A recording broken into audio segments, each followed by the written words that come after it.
सागर जानकारी दीजिएगा, क्योंकि देखिए लगातार मामले में प्रदर्शनकारी हंगामा कर रहे हैं। जिस तरीके से एक के बाद एक सबूत सामने आ रहे हैं, उसके बाद सख्त सजा दिलाने की मांग की जा रही है। क्या तस्वीरें?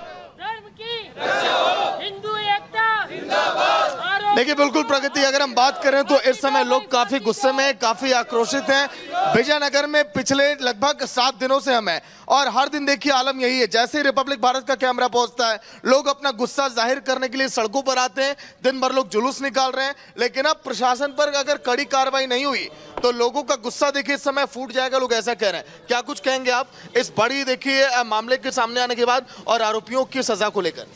मेरा ये कहना है कि विजयनगर जैसा संवेदनशील शहर है और इसके अंदर ऐसा जघन्य अपराध हुआ है कि अबोध बालाएं जो कि अपनी ज़िंदगी के उस मुकाम पे खड़ी हैं कि वो दुनियादारी भी नहीं जानती है, उनको बहलाकर फुसलाकर और प्रलोभन दे करके जिस तरीके एक योजनाबद्ध तरीके से जो हम कहते हैं कि लव जिहाद को और सारे इस तरीके से उन्होंने और बच्चियों के एक बहुत बड़े समूह को उन्होंने आहत किया है। मैं ये निवेदन करना चाहता हूँ, पूरा विजयनगर नहीं, अब तो पूरे देश में ये मांग उठने लगी है। जो लोग ये दोषी हैं, ये कोई सिंगल नहीं है, ये अपने आप में नहीं है, एक योजना के तहत ये कामकाज हुआ है, वो बहुत बारीकी से प्रतीत हो रहा है। और मैं ये निवेदन करना चाहता हूँ कि इनको सज़ा मिलनी चाहिए। प्रशासन शासन अपना काम निश्चित तौर पे कर रहा है।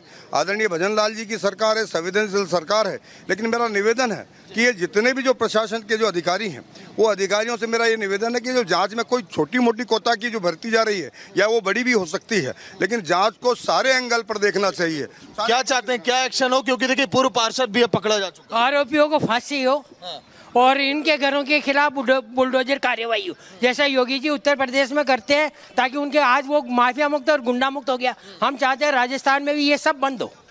तो देखिए योगी सरकार का उदाहरण यहाँ पर भी दिया जा रहा है कि उसी तरह से बेहतर यहाँ पर हो और एक्शन लिया जाए। जी, इस कार्रवाई से हम संतुष्ट नहीं है। हम बहुत उग्र आंदोलन बहुत जल्दी विजयनगर में करने वाले हैं। ये जो कार्रवाई हो रही है बिल्कुल रपा दपा करने की कार्रवाई ऐसा में मतलब विजयनगर वालों को प्रतीत हो रहा है। अब हम बहुत आसपास के गांव वाले और सभी आदमी इसमें बढ़ चढ़कर इसको बहुत उग्र करेंगे। इसको क्या प्रशासन की कार्रवाई से ये संतुष्ट आप लोग नहीं है, क्योंकि उग्र होने की बात कही जा रही है? देखिए ऐसा है, अभी शुरुआत हो चुकी है इसकी, ये अभी शुरुआत है, अभी बंद होने वाला केस है नहीं है। ये बहुत इसकी तय तक जांच होगी तो इसमें बहुत बड़े बड़े लोग इसमें लिप्त पाए जाएंगे। तो हम प्रशासन शासन से हम निवेदन कर रहे हैं कि इसकी केवल 11 आरोपी नहीं है, बहुत ऐसे हैं जो पर्दे के पीछे हैं, वो सफेद पोस्ट भी हैं, बड़े नेता भी हो सकते हैं। जी बताइए। बड़े से बड़े जो भी इससे लुप्त हैं उन सबकी गिरफ्तारी की मांग करते हैं। और इतनी ही नहीं, छोटे से छोटा नहीं, इससे भी बड़ा हम उग्रवाद करेंगे। जब तक हम पूरी कार्रवाई से संतुष्ट नहीं होंगे, जब तक इससे भारी से भारी कार्रवाई की मांग करेंगे और ये आंदोलन जारी रखेंगे। आगे इस पे जो काम हो रहा है उस पे आगे और बढ़ाएं और इसमें जो मेन आदमी वहाँ तक पहुँचने की कोशिश करें। बंद करो आरोपियों को हिंदू एकता धर्म की। जनता में भय का माहौल है और बच्चियां सब डरी हुई है, छोटी छोटी बच्चियां, उनके माँ बाप सब डरे हुए हैं। पुलिस प्रशासन से मैं कहना चाहूँगा कि ये कार्रवाई सख्त की जाए और बुलडोजर के पहले नहीं रोकना चाहिए इन्हें और आगे इनकी सख्त कार्रवाई करनी चाहिए इनके खिलाफ। देखिए चाचा जी क्या कहेंगे, क्योंकि आपने तो राजस्थान में अपने पूरा समय बिता दिया, इस तरह का मामला 1992 में एक बार फिर अब विजयनगर जैसे बहुत ही अच्छे कस्बे के अंदर इस प्रकार की घटनाएं पहले कभी नहीं हुई, लेकिन जिस तरीके से ये जघन्य अपराध को यहाँ पर दिया गया है, उससे विजयनगर के अंदर जिस तरीके का आंदोलन, जिस जोश के साथ में आंदोलन इस बार खड़ा हुआ है, लेकिन इस आंदोलन के बाद में भी जो रिजल्ट सामने नहीं आ रहा है, लोगों में आक्रोश दिखाई दे रहा है। बहुत बहुत शुक्रिया आपका, अपडेट आपसे लेते रहेंगे। आगे बढ़ते हैं, संभल की तर्ज पर राजस्थान के ब्यावर में एक्शन शुरू हो गया है। राजस्थान के ब्यावर में हिंदू लड़कियों का धर्मांतरण, ब्लैकमेलिंग और गैंगरेप का मामला सामने आने के बाद लोग आक्रोशित है। तस्वीरें भी लगातार आपको दिखा रहे हैं। राजस्थान सरकार योगी मॉडल अपनाने पर अब उतर आई है। अतिक्रमण पर बड़े एक्शन का खाका खींचा गया है।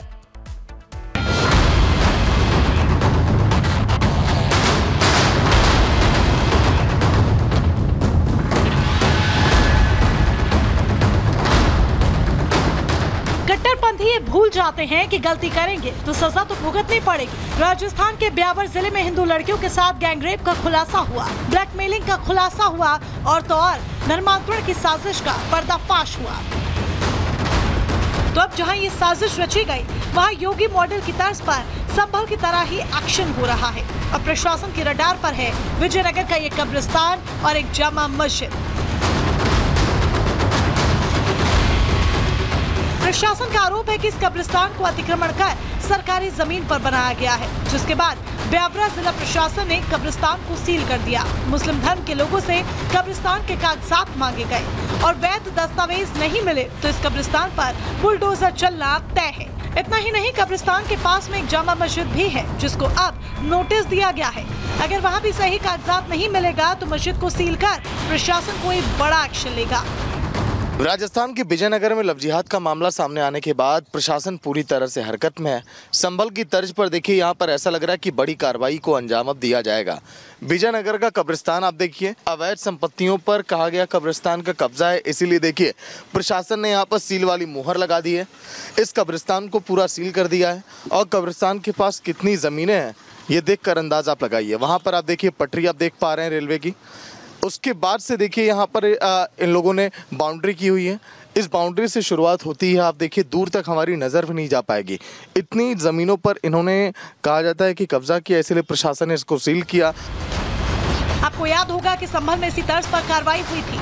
24 नवंबर को जब घरों से निकलकर समुदाय विशेष के कुछ लोगों ने कोर्ट की तरफ से दिए गए सर्वे के आदेश को रोकने की कोशिश की थी और पत्थरबाजी की थी, तो फिर शुरू हुआ था दंगाइयों पर एक्शन। शहर की खुदाई, मंदिर और बंद कुएं ढूंढने का सिलसिला। और इसीलिए जब विजयनगर में हिंदू बच्चियों से धर्मांतरण के बाद कब्रिस्तान को सील किया गया है, मस्जिद को नोटिस थमाया गया है, तो वहां पर योगी मॉडल की चर्चा जोर शोर से होने लगी है।